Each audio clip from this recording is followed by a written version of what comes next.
While explorations of Alaska began in 1741 with a Russian expedition led by Vitus Bering, not until the arrival of British naval captain James Cook in 1778 did the Dena'ina people encounter European culture. Less than a decade later, colonial expansion began to play a significant role in the daily life of many Dena'ina communities.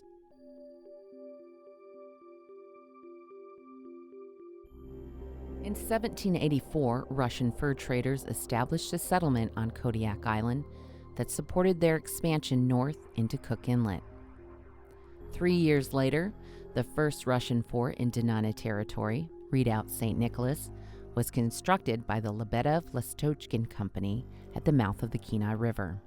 In 1791, Lebedev's men built another fort, Redoubt St. George, at the mouth of the Kisilof River. Both garrisons then established strategic posts on the western side of the inlet at Tyonek and on Iliamna Lake at Old Iliamna. By this point, European expansion was squarely planted amid the Dena'ina. Realizing that Dena'ina and Cook Inlet were strategically located for procuring sea otter, beaver, and other furs, the Russians began to trade with village leaders. These leaders, the Keshka, acted as intermediaries who traded the furs brought to them by village hunters in exchange for items of European manufacture, such as knives, beads, and cloth. These early trade alliances between Keshka and the Russians were largely coerced under threat, though, notably, there were also groups who never permitted Russian access to their territory. The Susitna River people never let the Russians up there. They killed them. In the 1790s, in the regions where trade relations were established, Russian abuses against the Dena'ina people escalated. The Russians had their headquarters in Kenai. They killed lots of people, and they took their wives and their daughters. Regarding this period of time, Vladimir Stafiv, who ran a trading station at Tyonek in the 1860s to the 1880s, recorded the following account based on Dena'ina oral traditions. After their daily work, the Russian men went to nearby native settlements. They entered and forced the natives to give them what they had. They made them prepare a bath, and they remained to spend the night there.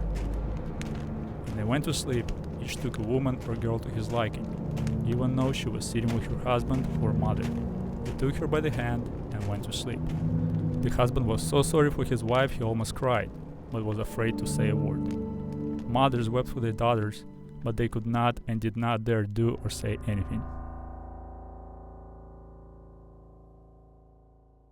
The Dena'ina would not tolerate such violent acts of dominance, and they mounted counterattacks against the Russians. While the trials of occupation were extreme, the Dena'ina understood the ongoing battle for sovereignty to have been caused by shamanic events that turned the world upside down. The imbalance created by these events was understood to have caused the chaos introduced by the Russian presence. Like many Native Americans, the Dena'ina cosmology holds that things happen for a reason, and that events can be influenced by what one does, says, and thinks. As such, the events surrounding the period of occupation were understood to be a result of discord from within the Dena'ina nation. The climax of the Dena'ina struggle against Russian occupation took place over the summer and fall of 1797. Through a series of clever tactics, groups of Dena'ina warriors destroyed the trading post at Tyonek and Old Iliamna, and then mounted a critically damaging assault on the main post, Redoubt St. Nicholas in Kenai.